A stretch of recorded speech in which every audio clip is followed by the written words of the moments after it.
E aí, você acha que o amor tá difícil, que as relações não engatam, que ninguém quer nada com nada? Será que é isso mesmo? Ou a gente está se boicotando sem perceber?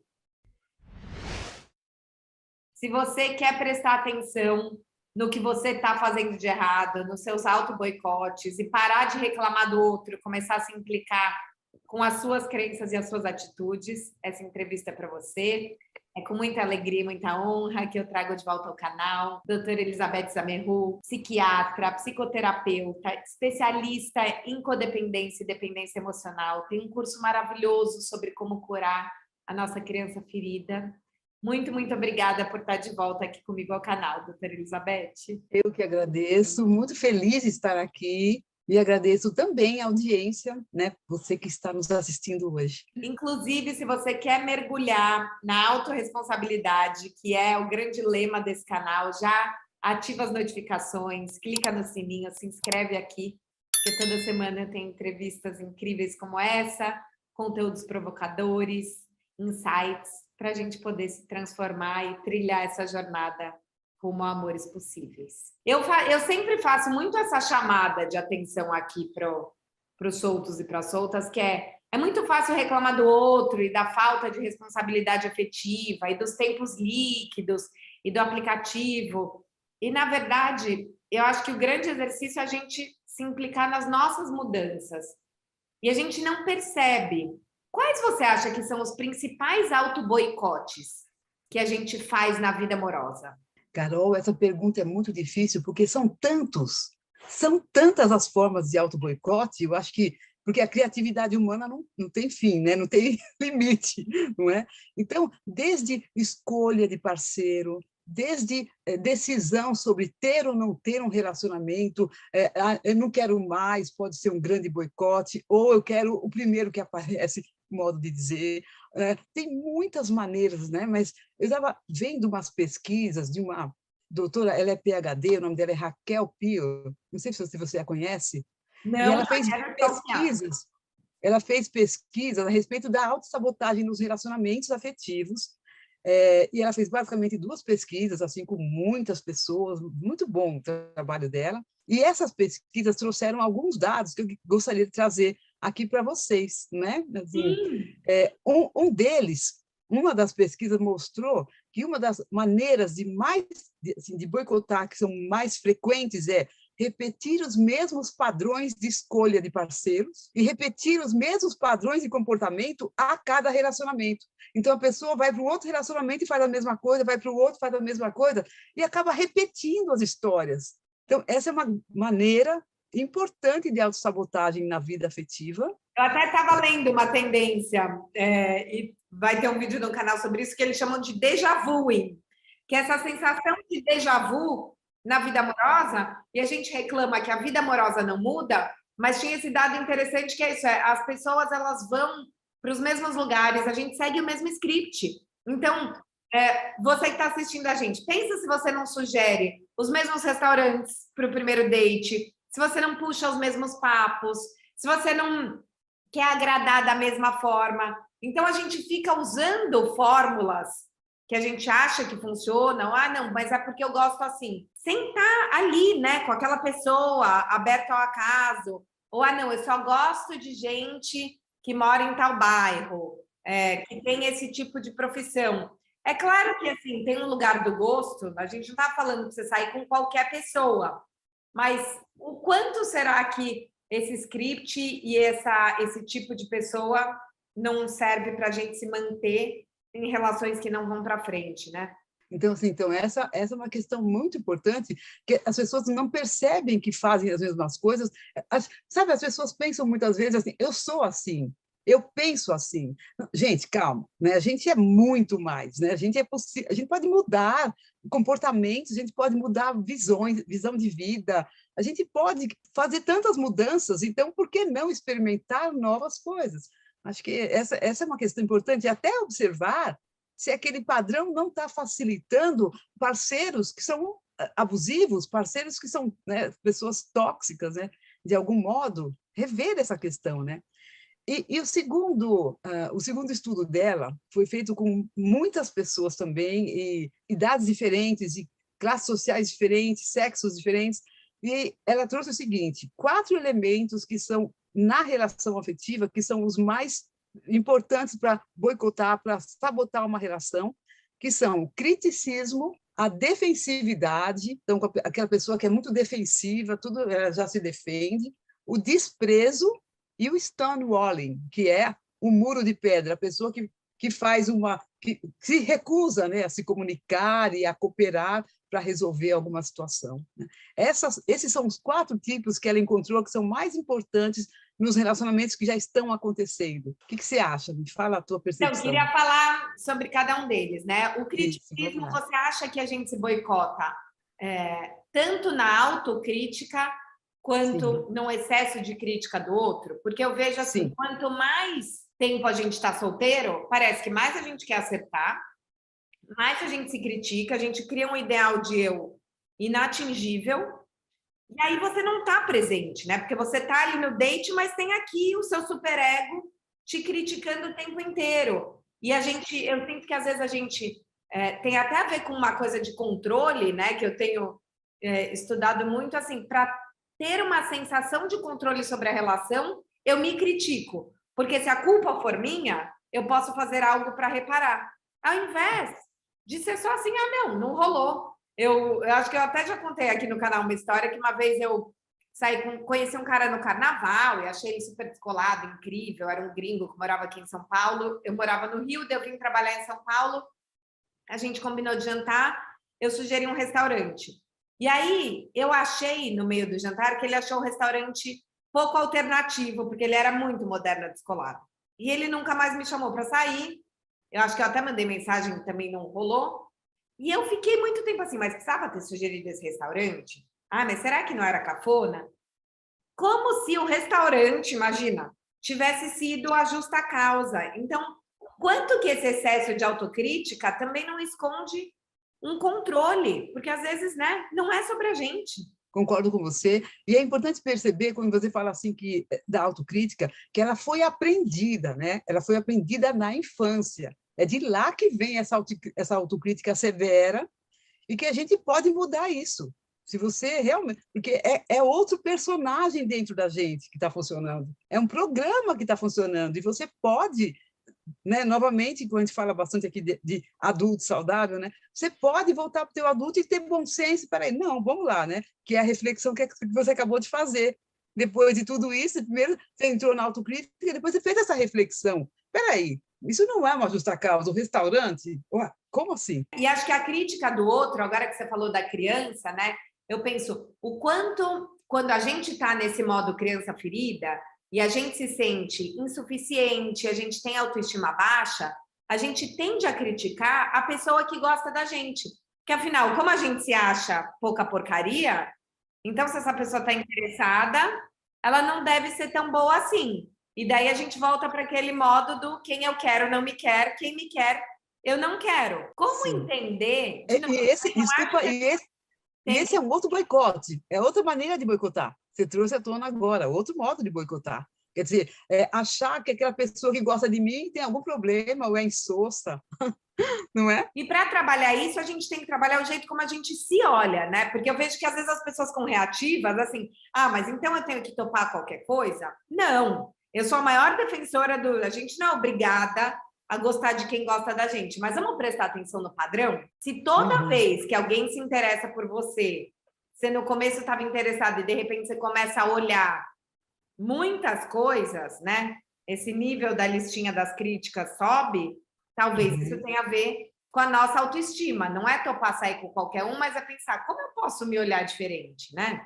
E essa questão do criticismo, voltando para ela, acaba também revelando uma falta de merecimento, um olhar sobre si mesma, né, de falta de merecimento.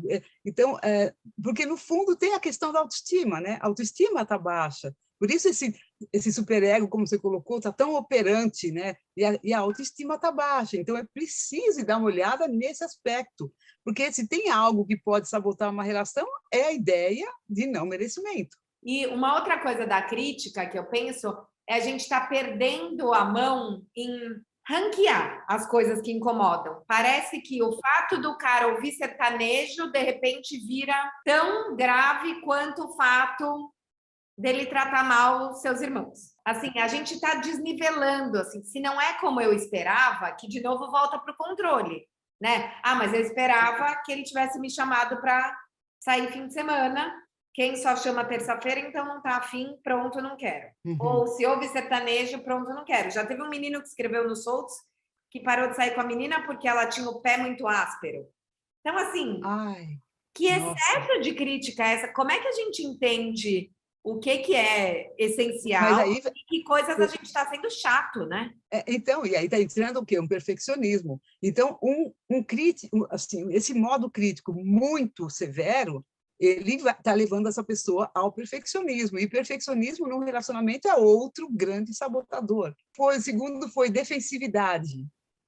Né? Assim, uma pessoa que se coloca muito armada, ela se defende muito fácil, é uma pessoa que tem muita dificuldade de deixar fluir a relação. A relação, ela não consegue resolver com facilidade, está sempre se sentindo em risco, ameaçada, entrando nesse modo de arma, e ela vai usar, claro, a arma favorita dela. Pode ser o sarcasmo, pode ser, vamos dizer, crítica, inclusive, pode ser várias maneiras, insulto ou brigar, várias coisas que começam a deteriorar a relação. E não sei se estaria na defensividade, mas te ouvindo falar, eu pensei também que a defensividade ela passa quase que por um lugar também de você jogar no campo de defesa e na retranca. Então eu vejo que principalmente as mulheres, têm medo de parecer emocionadas, né? Agora as pessoas estão usando esse termo do emocionado como se fosse pejorativo. Então eu fico aqui defendida, se a pessoa quiser, ela me procure. Se a pessoa quiser, ela que me mande mensagem. Se a pessoa quiser, ela que proponha o programa no fim de semana. E aí eu fico angustiada, brava porque a pessoa não mandou, e eu não fui lá, eu não me coloquei ativamente no campo da paquera e falei, vamos jantar? Eu posso quarta-feira ou sexta, você pode? A defensividade às vezes também tem esse lugar, né? Tem esse lugar, e eu diria que esse é um estilo mais evitativo. Algumas pessoas têm um estilo mais evitativo de relacionamento. É um apego evitante, eu não sei se você já falou disso aqui, né? Então, mas pessoas que têm esse apego evitante, elas usam quase qualquer possibilidade para ficar na defesa. E aí elas não se colocam, como você falou, mas aí também não acontece a relação. E um outro ponto que eu fiquei pensando agora, que também tem a ver com a defesa, é a gente querer justificar as diferenças, ao invés de bancar as diferenças. Que acho que isso também é um super boicote, porque eu sinto que assim, a gente quer tanto agradar, e ainda tem a ideia de Platão, que são duas metades que vão se juntar, tal da história da tampa da panela. A gente parece que vai criando a conexão com esse par amoroso no começo da relação pelas afinidades. E acho que assim, é maravilhoso ter afinidade, mas é um super auto boicote você ter medo que qualquer diferença seja um match por justa causa. Então, você já se defende de por que você não gosta de acordar cedo para correr e a pessoa gosta. Ao invés de só falar, olha, eu não gosto, mas pode ir, a gente se encontra às 11 da manhã e toma um café da manhã gostoso no sábado. Parece que a gente fica querendo se defender por ser quem é, justificar quem a gente é por ser diferente. Você acha que isso pode ser um boicote gigante? Acho que pode. E você falou uma palavra-chave que é medo. Se a gente for falar de autossabotagem, a gente não pode deixar de falar do medo, porque o medo é o principal motivo que está por trás de todos esses comportamentos que a gente falou, que ela falou aqui 4, mas tem outros, né?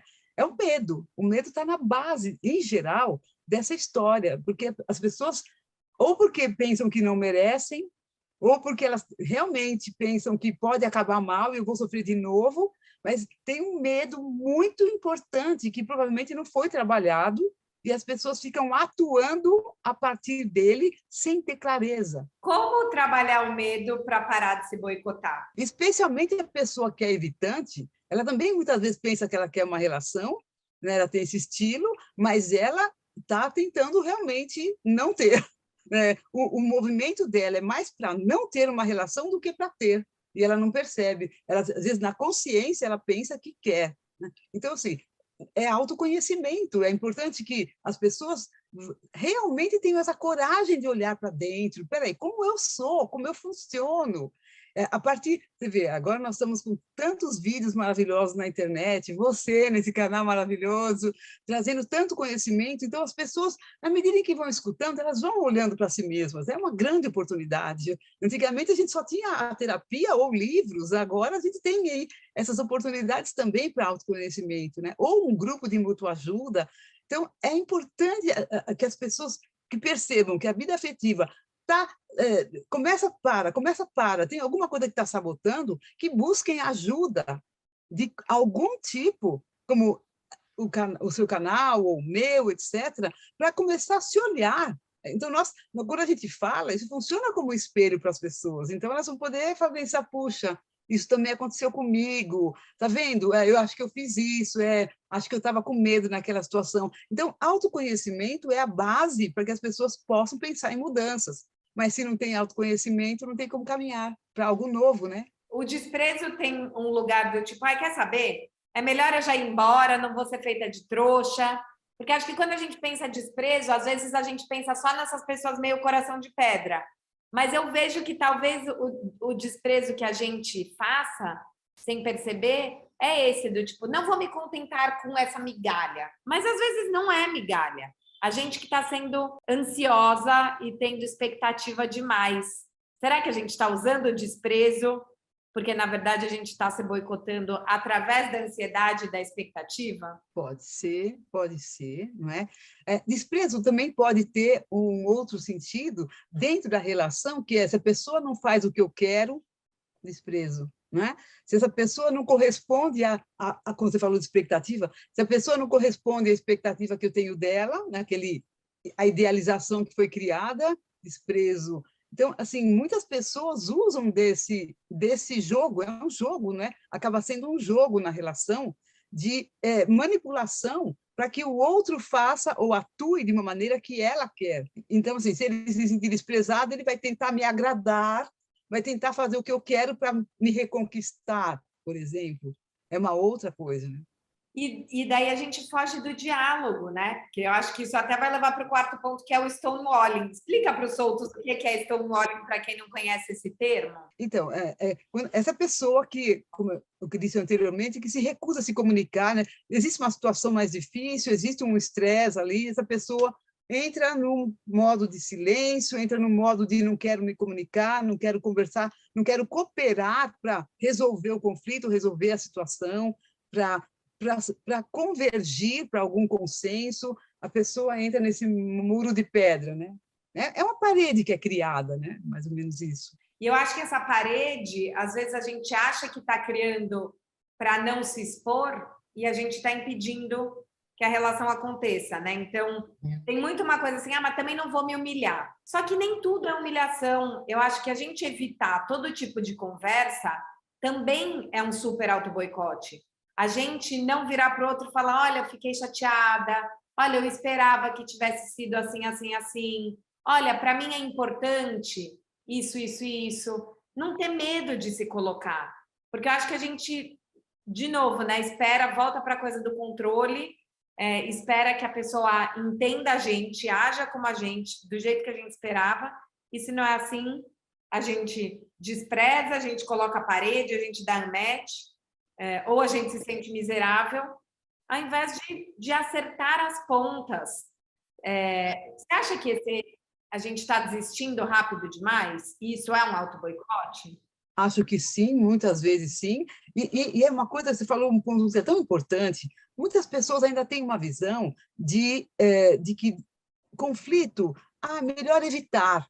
Melhor evitar, né? Então, vamos jogar embaixo do tapete. Não, eu não quero. Conflito é coisa complicada, melhor a gente evitar qualquer tipo de discussão. E não resolvem.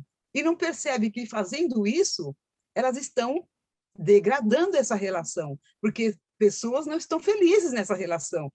Existe ali algo que precisava ser trabalhado pelos dois e que não será trabalhado. Então, realmente é muito sério. Isso é outro tipo de boicote, não resolver conflitos. Então, acho que você trouxe um ponto muito importante. E eu queria trazer de volta um ponto que você trouxe agora há pouco, da ansiedade na relação. Porque esse é um ponto muito importante, né?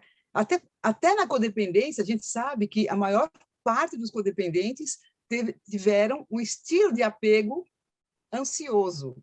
E estilo de apego é aquilo que, assim, é como a criança se apegou aos pais, especialmente a mãe, mas, né, e a criança, como ela se apegou? Como foi? Se foi um apego seguro ou foi um apego inseguro? E esse apego ansioso, se ela tem esse estilo, aí ela desenvolve a codependência, de um modo geral desenvolve, e o que é que vai acontecer numa relação? Tem uma ansiedade, uma pressa para tudo, ela tem uma necessidade de quero saber se vai dar certo logo essa relação, eu preciso saber se essa pessoa gosta mesmo de mim, já me ama no segundo encontro, percebe? Manda muita mensagem. Então, existe uma série de comportamentos ansiosos que podem ser assim terríveis para a relação e podem realmente, a gente diz assim, que forçar a barra do outro, né? A tendência da pessoa ansiosa é que ela está sempre forçando um pouco a barra do outro. Às vezes a relação não chegou num certo ponto e a pessoa já quer ou acha que já teria que ter chegado. Eu acho que assim, uma frase que a gente fala muito e a gente tem que tomar cuidado é: não vou perder meu tempo. Não vou perder meu tempo com essa pessoa. E a gente não está dando tempo da relação acontecer, né? Eu vejo assim, como essa ansiedade para a gente ter definições rápido demais pode ser um boicote gigante. Outro dia, eu até fiz um vídeo aqui no canal, porque me chamaram para dar uma entrevista sobre um termo que virou tendência aí nos Estados Unidos, que é o hardballing, que é você jogar duro e já perguntar no primeiro papo do app ou no primeiro encontro, mas e aí, você quer namorar ou você quer algo casual?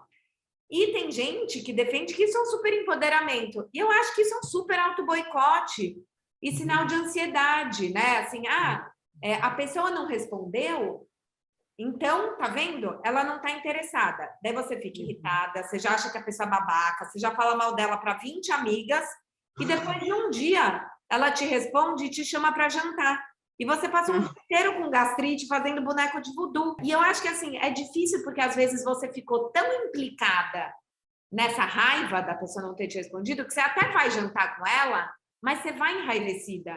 E aí a relação não vai para frente e você fala, tá vendo? É porque a pessoa não queria nada com nada. Será que era a pessoa ou será que a cada reencontro eu fui mais pesada porque eu estava tão ansiosa por uma definição, pela resposta que eu queria, porque a pessoa estava online, que eu não dei tempo de arriscar as coisas, né? E a ansiedade não deixa a pessoa viver o momento, porque a ansiedade está sempre lá na frente. E a pessoa não está aqui agora, curtindo, realmente saboreando a vida nesse momento. Então, é óbvio que isso faz com que a pessoa esteja sempre pensando. Então, se ela está agora começando, ela já fica imaginando ela no altar com a pessoa, né? Sim. Então, ela está lá na frente, ela não está no agora. E como é que a gente pode, né? A gente falou um pouco aqui sobre a criança ferida, e você tem esse trabalho lindo. Como é que a gente pode cuidar dela e trabalhar ela para parar de se boicotar? Porque eu vejo que tem um lugar também do auto-boicote que tem muito a ver com essa percepção de não merecimento, né? Que, no fundo, talvez a grande raiz seja o meu medo nas relações e a minha sensação de que eu não mereço ser feliz no amor, que eu não sou digna de um amor saudável. E aí eu vejo que tem essa angústia, assim, muitos dos meus alunos conseguem entender que eles estão se boicotando, mas não conseguem parar de fazer, sabe? Sim, como a claro. gente pode ir para a ação?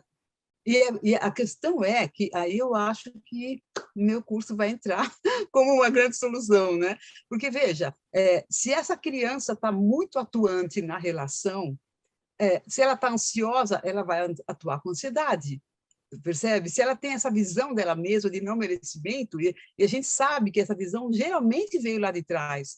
A pessoa não adquiriu essa visão adulta, ela adquiriu isso muito cedo.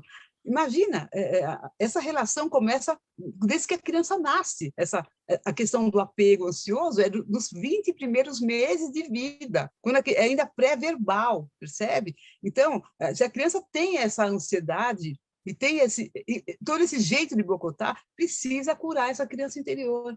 E aí, assim, na realidade, até já comentei aqui no canal um outro dia, que como é o trabalho? O trabalho, basicamente, é de desenvolver esse adulto saudável, e esse adulto saudável, você começa a perceber que você é o adulto saudável e não a criança. Então, e você começa a perceber que essa criança ela tem uma vida própria, um comportamento próprio, e você vai curando. É o adulto que tem, e você mesmo é que vai curar. E quando você começa a se desidentificar dessa criança e percebe que você é o adulto que está aí, que é poderoso, que tem esse brilho, que tem toda essa inteligência, e você começa a perceber, não, peraí, eu posso fazer diferente, eu não preciso ser ansiosa, eu não sou ansiosa. É um programa dentro de mim.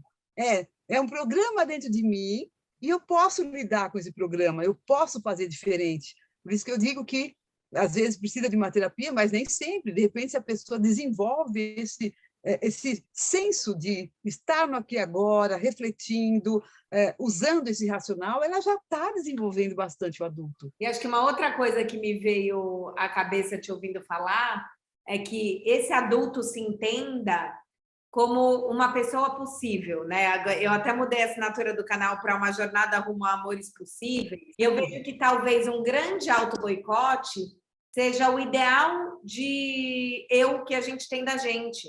Então, assim, eu acho que eu vou ser uma pessoa digna de ser amada quando eu resolver todos os meus problemas, quando eu me curar de tudo. Eu tive um aluno na Confraria do Amor do ano passado que ele falou: eu já identifiquei que eu tenho relações de codependência, que eu sou muito carente, então eu só vou voltar a sair com as pessoas na hora que eu curar totalmente isso. Você fala, cara, então você não vai sair nunca.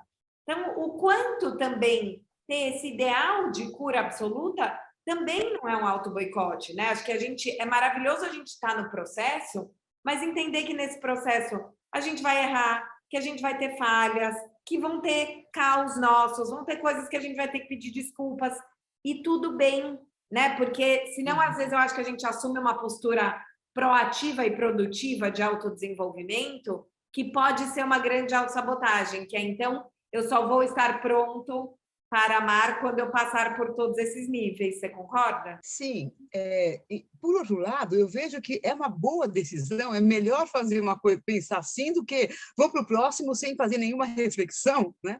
Mas, claro, não precisa ir para o outro oposto, né? Não precisa ir para o extremo de só vou começar a me relacionar quando tiver tudo arrumado, né? Porque isso demonstra um grande medo de sofrimento novamente. E, como você falou, sofrimento faz parte da vida, né? Então, a grande questão é você, sim, fazer algum trabalho com essa criança interior, de autorresponsabilização, de autoconhecimento e de mudança, e se permitir experimentar, porque você vai treinando. Relações, a gente não aprende treinando e vivendo. Eu vejo, isso que você está falando me dá a impressão de pessoas que eu conheço, pacientes meus, que falam assim, não, eu não quero mais, eu quero que o próximo já seja o definitivo. Então, com essa ideia, eu preciso me curar, então aí o próximo vai ser definitivo. Gente, a gente vai treinar, vai continuar treinando relacionar, porque mesmo que a gente resolva a ansiedade, a gente pode estar tão, vamos dizer assim, acostumado com maus hábitos, que a gente precisa treinar novos hábitos, treinar novas possibilidades para ver o que funciona para a gente. Então, essa ideia de não quero nunca mais sofrer, me parece, talvez seja algo que algumas pessoas têm, então só vou me relacionar quando tiver tudo curado. Não precisa ser assim, porque a gente pode se permitir fazer um trabalho mais gradual, né? Mais sereno, sem tanta ansiedade ou sem tanta exigência. Maravilhoso. Acho que me veio muito um convite de assim, vamos se permitir mudar de jogo e zerar o placar, né? Então, no começo da entrevista, você falou que um dos grandes boicotes é essa história da gente seguir fazendo as mesmas coisas, né? O mesmo padrão de pessoa, eu sou assim, cristalizado. Vamos treinar outras conversas, jogar outros jogos, se permitir não ser bom neles, porque a gente, né, às vezes a gente fica com medo de, mas eu não sei fazer, não sei conversar dessas coisas, não sei paquerar desse jeito. Vamos tentar. E vamos zerar os placares, porque isso que você falar, eu espero que esse seja o definitivo, acho que é um boicote gigante, porque daí você já usa todas as histórias que deram errado na sua vida amorosa como demérito seu, então parece que você já entra em dívida. É tipo uma pessoa que entra no banco para abrir uma conta e fala assim, olha, mas eu já tenho 200 mil reais em dívida, porque foram tantos pés na bunda, foram 8 anos de solteirice.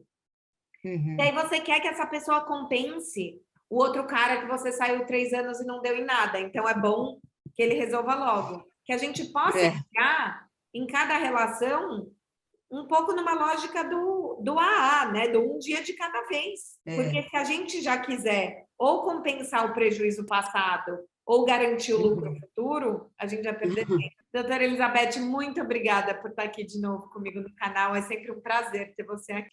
Eu que agradeço, foi uma super oportunidade. Esse assunto pulsa de tão bom e interessante que é. Espero que a gente tenha conseguido ajudar um pouquinho as pessoas a refletirem a respeito disso, porque seria muito bom que as pessoas pensassem seriamente na autossabotagem. Então, agradeço novamente o convite e agradeço a você que está nos escutando e vendo.